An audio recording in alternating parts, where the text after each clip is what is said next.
Her card blinked red, once then again. She pressed it harder, trying not to panic, but the screen didn't care. Declined, the barista said, louder than necessary. Rachel's throat tightened. Her fingers moved quickly to check her bag.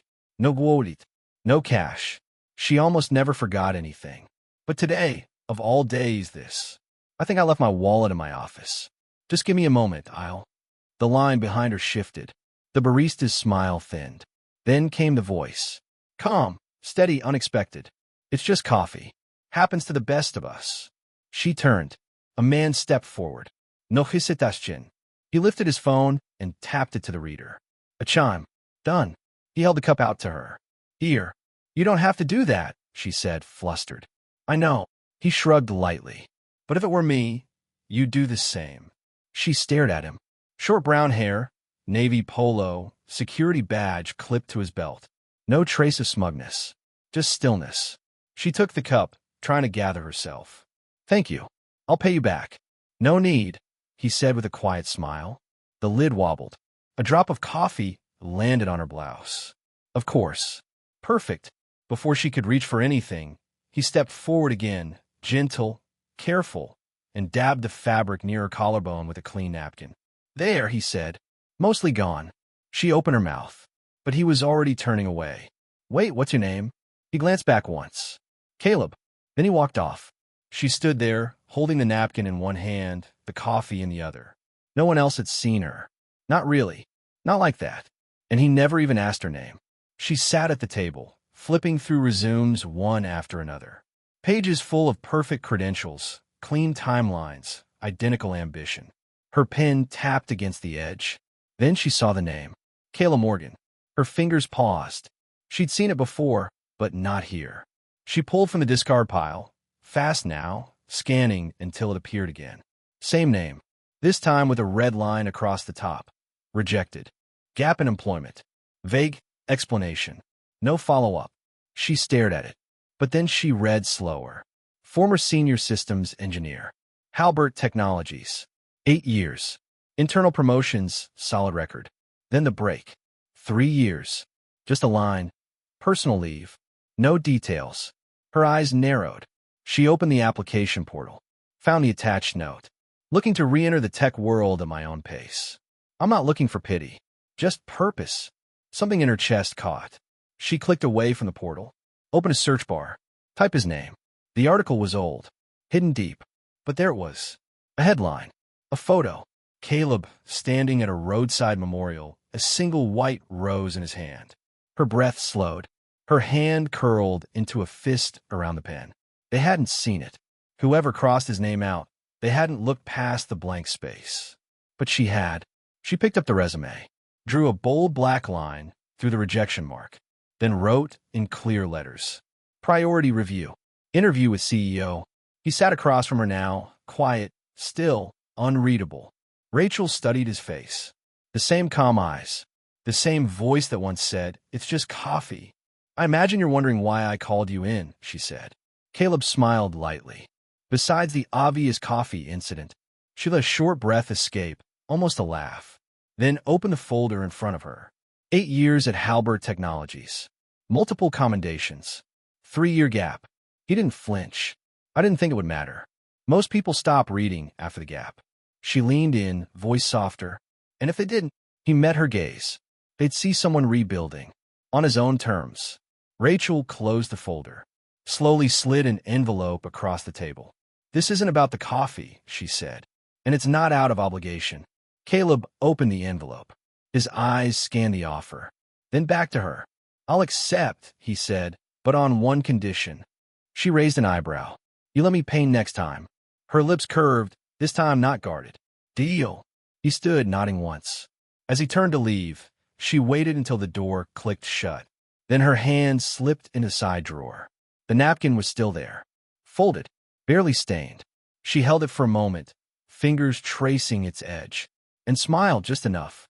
He walked the hall, badge clipped to a new jacket. Nameplate changed, but the stares hadn't. Is that the guy? Security guard turned consultant? The whispers weren't loud. They didn't have to be. He said nothing. Just listened. Watched. He arrived early. Stayed late. Never asked for attention. Only answers. In meetings, he sat near the edge. Took notes. Spoke when needed. Never more. But behind the silence, he was pulling threads. Finding gaps others didn't see. Fixing what no one noticed was broken. Each day, something small changed. A new login credential. A premium license added to his account. A fresh whiteboard beside his desk. No announcement. No signature.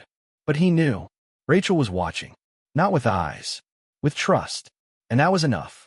She didn't hear him come in. Didn't see him leave. But there it was, waiting on her desk. A white mug. Still warm.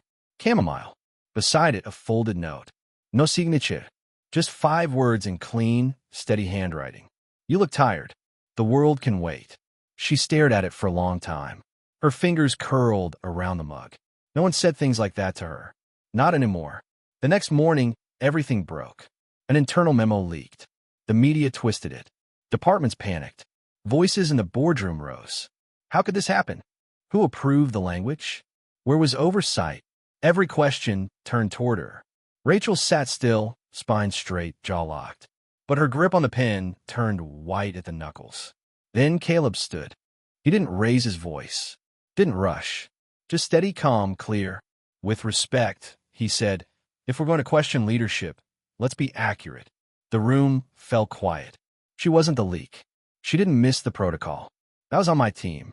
And I own that. Murmurs. Uneasy. She's been here past midnight, cleaning it up.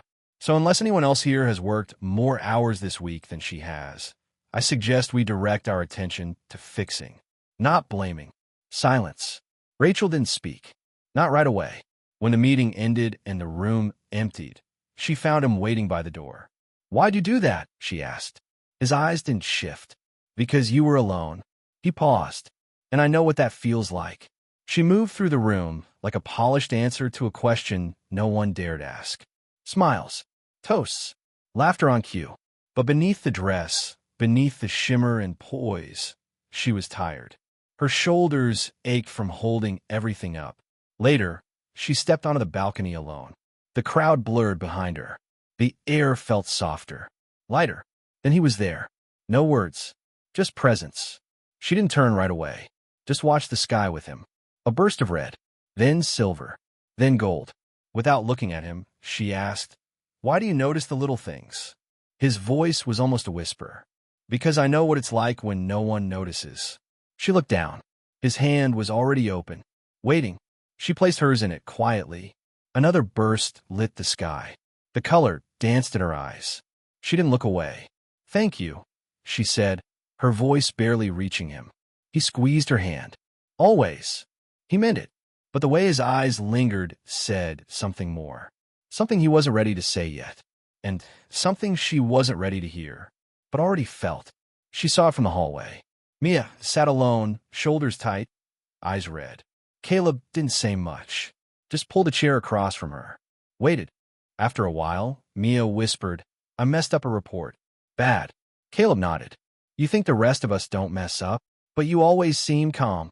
He smiled gently. I once pushed an update that crashed a whole platform. Thought I'd never come back from it. What happened? Someone sat across from me. Said, you're allowed to fail.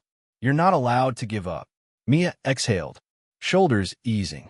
If you want, he added, I'll check the report with you. Rachel didn't move. She just stood there, watching, listening. Later that night, as they walked out together, she said softly, you make me rethink how I lead. He looked at her, waiting.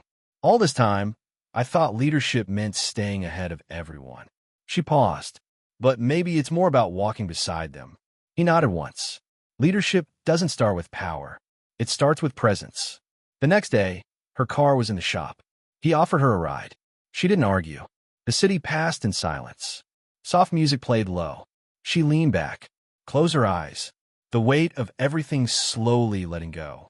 Somewhere between 2 traffic lights, her breathing steadied. She fell asleep. At a red light, he turned slightly. A few strands of hair had fallen across her cheek. He reached up, slowly paused, then gently brushed them back. Her eyes opened. He froze. Sorry, he whispered. Your hair. It's okay. She didn't look away, and he didn't need to say another word. The applause rose as she stepped onto the stage. Cameras flashed. Faces turned toward her. Rachel stood tall, calm, measured. The title slide behind her read the second door. Hiring without bias. She spoke with clarity, but every word came from somewhere deeper. I stand here not just as a CEO, but as someone who almost missed what mattered most, because it didn't fit on paper. The room responded with cheers, recognition, admiration, but her eyes scanned the back, past the lights, past the crowd. He was there, like always, watching quietly. After the event, she didn't wait for the interviews, the photos, the handshakes. She walked straight through the side doors and found him waiting near the glass. "You stood back," she said. "I always do." His smile was soft. She stepped closer. "Slower now. You're the reason I stood up there tonight." He shook his head slightly. "You were always going to stand up there."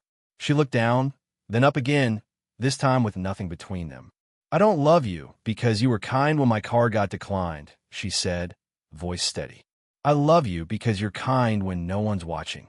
His fingers found hers. No rush, no performance, just real. The noise from the ballroom faded behind them, but the silence they stood in, it stayed. She held up her card with a smirk. "What if it declines again?" Caleb didn't miss a beat. "Then I'll scan mine again," he said, eyes steady. Some habits are hard to break. The barista smiled faintly. 2 coffees later, they sat at the same table as before. No noise this time, just warmth between them. She wrapped her hands around the cup, then looked across at him. "What if you hadn't been behind me that day?" He paused, not to think, just to mean it. "Kindness doesn't need timing," he said. "Just 2 people willing to see each other." She nodded slowly, but something shifted in her face. Her phone buzzed. She glanced down. The smile dropped. Caleb saw it immediately. "What is it?"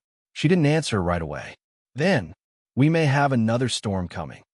His hand reached across the table, held hers. "Then we'll walk through it. Together." They didn't move. They didn't run. And the story didn't end. Thought Balloon, what would you have done if you were in Caleb's place that first day in the coffee line? Then let me know in the comments. And if you're still holding your breath after that final moment, you're not alone.